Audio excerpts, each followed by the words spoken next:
जी नमस्कार, मैं आपका अपना राजन भाई, सभी का बहुत बहुत स्वागत है। इस वक्त मैं 30 हजारी कोर्ट में हूँ, जिला न्यायालय।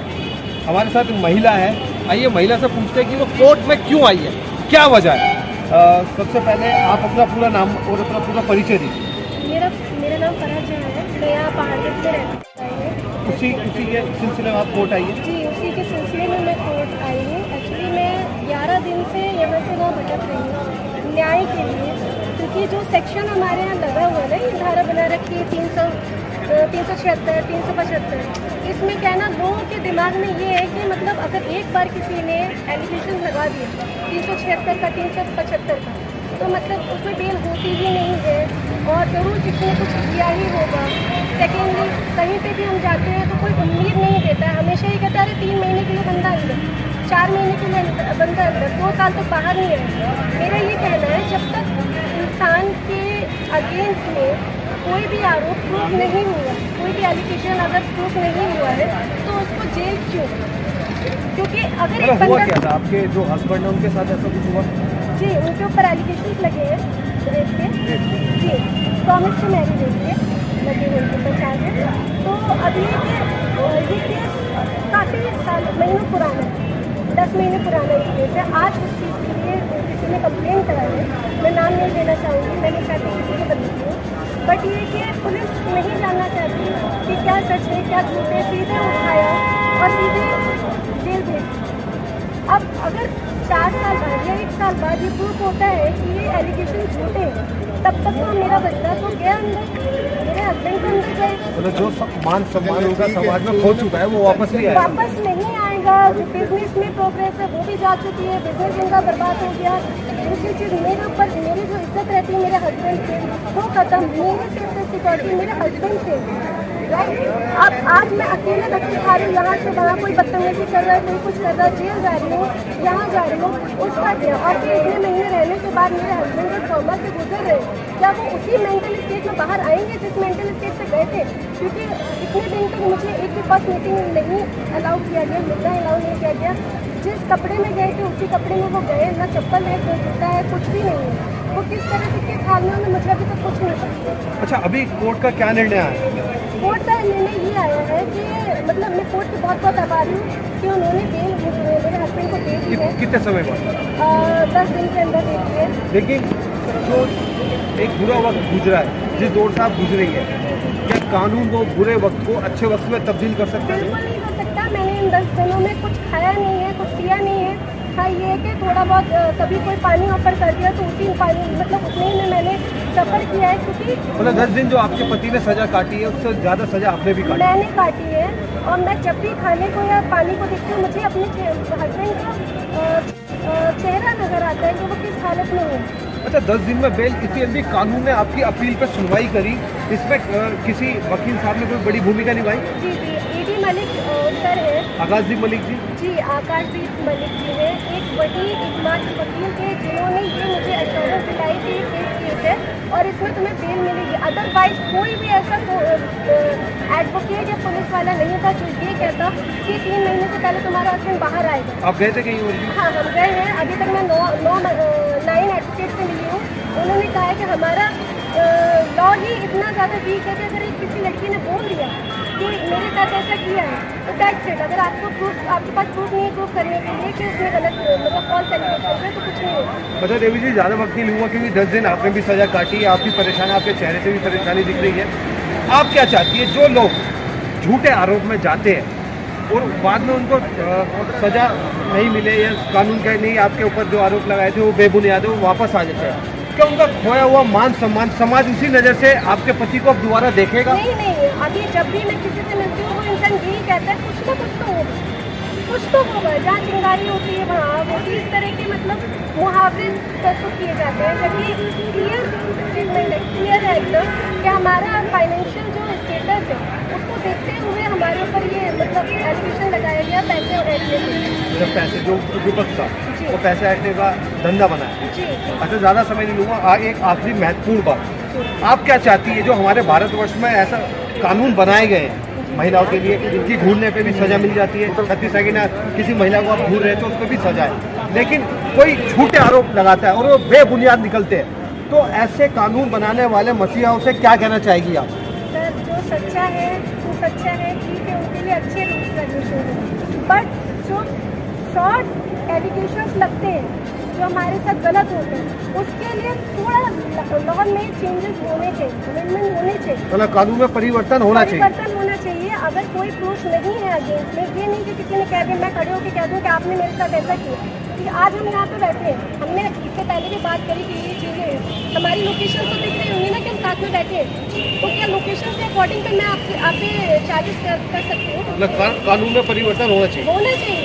तो मैं ये अगर कह दूँ कि अभी 1 घंटे पहले इन्होंने छेड़ा तो आप कैसे प्रूफ करेंगे? मुझे तो अरेस्ट कर लिया जाएगा, आपको वही डाल नहीं दिया करूँ। जाएगा।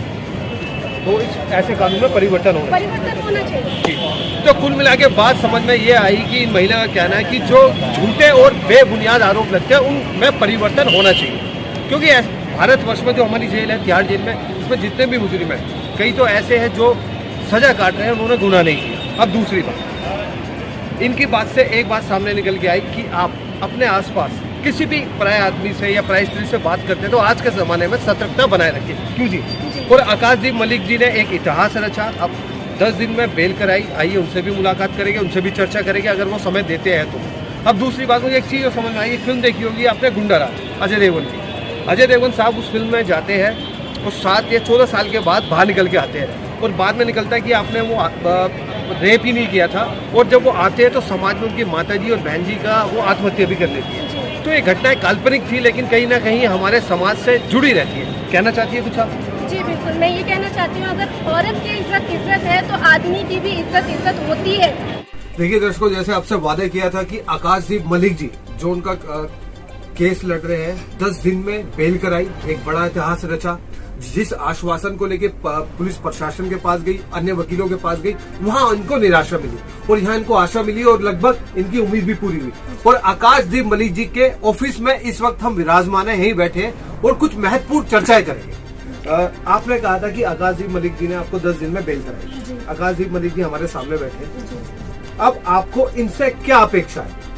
मेरी इनसे अपेक्षा है कि मुझे न्याय दिलाएं और मुझे पूरा यकीन है कि ये मुझे न्याय दिलाएंगे। न्याय दिलाएंगे जी। मैं अपने कैमरामैन साहब से कहूँगा कि हमारे आकाशदीप मलिक जी को भी दिखाएं एक बार। मलिक साहब नमस्कार। नमस्कार सर। इन देवी जी का कहना है कि काफी समय से भटक रही थी और जहाँ जहाँ गई इनको सिर्फ आश्वासन ही मिला और 10 दिन में आपने इनको इनके पति को बेल भी दिलवाई। क्या आपकी जिंदगी में ये इत्तेफाक है या पहली बार हुआ या इससे पहले भी ऐसी कुछ हुआ? इससे पहले 1-2 घटनाएं ऐसी रही हैं कि मेरी लाइफ में, पर 10 दिन के अंदर 376 जैसी या रेप केस के अंदर बेल कराना, ये अपने आप में मैं एक इतिहास ही कह सकता हूँ और इनका गुड लक कह सकता हूँ। पर इसके अंदर सबसे बड़ी बात ये आती है कि वी ऑल बिलीव इन सत्यमेव जयति। जब हम ये कहते हैं कि सत्यमेव जयति है तो सत्य की जीत तो है ही है। जब ये मैडम मेरे पास आज से 4 दिन पहले आई और ये काफी निराश और हताश थी, तो मैंने इनको एक ही आश्वासन दिया। मैं कहा देखिए, मैं भी आपको ये आश्वासन तो नहीं दे सकता कि मैं आपकी 100% बेल करा दूंगा। बाकी जिस तरह के आपने डॉक्यूमेंट्स या जिस तरह की एविडेंसेस आप मेरे को दिखा रही है, तो मैं इसके ऊपर एक बारी बड़ा आश्वस्त हूँ कि मैं ये बेल करा लूंगा। With the grace of God, with the grace of my clients and with the blessings of all of you, ऐसा ये संभव हुआ। इनको इंसाफ मिला, इन्होंने मेरा थैंक्स किया। मैं इनको आगे अब यही विश्वास दिलाना चाहता हूँ कि मैं आपका ट्रायल भी बहुत अच्छे से लड़ूंगा और इस लड़के को, मैं जो इनके हस्बैंड है, इसको एक्विटेड कराऊंगा 101%। सर चलते चलते महत्वपूर्ण एक सवाल, ज्यादा समय नहीं लूंगा। इनका कहना है कि कानून में परिवर्तन होना चाहिए। हाँ बिल्कुल, ये देखिए, ये इस देश की विडंबना है कि जैसे कि सुप्रीम कोर्ट आया, उन्होंने कई बार संज्ञान लिया है। अभी आप कोई भी लेडी किसी के भी खिलाफ किसी भी प्रेमा फेसाई जाके सिर्फ अपनी स्टेटमेंट के ऊपर ही FIR दर्ज करा लेती है। और ये विडंबना ये है कि देखिए, मैं ये नहीं कहता कि लोग गलत होते हैं, 10% भी अगर 20% भी ऐसे फॉल्स केसेस आते हैं तो कहीं ना कहीं समाज में उसको धक्का लगता है। आदमी की रेपुटेशन स्पाइल होती है, रेपुटेशन के साथ उसको मेंटल अगोनी से गुजरना पड़ता है, उनके घर की बड़ी बुरी हालत होती है, पैसा बड़ा खर्च होता है ऐसे मामलों में। आप पुरानी कहावत तो आपको याद होगी कि जा रहे हो आप मियाँ अदालत तो आपको हाथ सोने का और चप्पल जो है वो स्टील की चाहिए, तभी आप अदालतों में जा सकते हो। यहाँ पे तो बात करने के भी पैसे लगते हैं। तो इन चीजों के बाद आदमी पहले से ही इतना फ्रस्ट्रेटेड और इतना डिप्रेस चल रहा होता है और ऐसी मेंटल एगोनी से गुजर रहा होता है, उसके बावजूद वो पैसे का इंतजाम करता है। अगर तो उसे इंसाफ मिल जाता है तो बहुत अच्छी बात है, नहीं मिलता तो फिर वो बेचारा भटकता है कई महीने कई साल, और तब जाके कहीं उसको सरकार के मिलता है। तो मैं इस बात से बिल्कुल मुताबिक रखता हूँ कि देखिए, इंसाफ अगर मिलेगा तो वो तो अदालत में मिलेगा। आज इनके सत्ते पे इनकी जीत हुई है और सत्ते पे इनको जो है, इनको अदालत ने इंसाफ दिया है। तो अगर हम ये कहें कि सबके साथ गलत ही होता तो ऐसा भी हमें नहीं कहना चाहिए, क्योंकि कुछ एग्जांपल्स ऐसे भी तो है ना जिनकी अदालत सुनती है और उनके लिए अब इनके हस्बैंड को उन्होंने 10 दिन के अंदर रिलीज किया है। इन्होंने भी 50 आदमियों से इस बारे में कंसल्टेंसी की होगी या कई वकीलों से इन्होंने बात की होगी। तो लोग जब अधिकतम ये कहते हैं कि जी 30 दिन से पहले ये नहीं होगा, 90 दिन से पहले ये नहीं होगा, 120 दिन से पहले चार्जशीट दिन दाखिल होगी, जब तक गवाह का क्रॉस एग्जामिनेशन नहीं हो जाता, उसका चीफ नहीं हो जाता, तब तक कोई पॉसिबिलिटी नहीं बनती, वगैरह वगैरह वगैरह वगैरह। चलिए, एक बात सामने निकल के आई कि कहते हैं ना कि ऊपर वाले घर में देर है पर अंधेर नहीं। तो सत्य की जीत हुई, देर से हुई पर जीत हुई। इसी के साथ दूंगा इजाजत। मैं आपका अपना राजन आई, कैमरे पे मुन्ना भाई।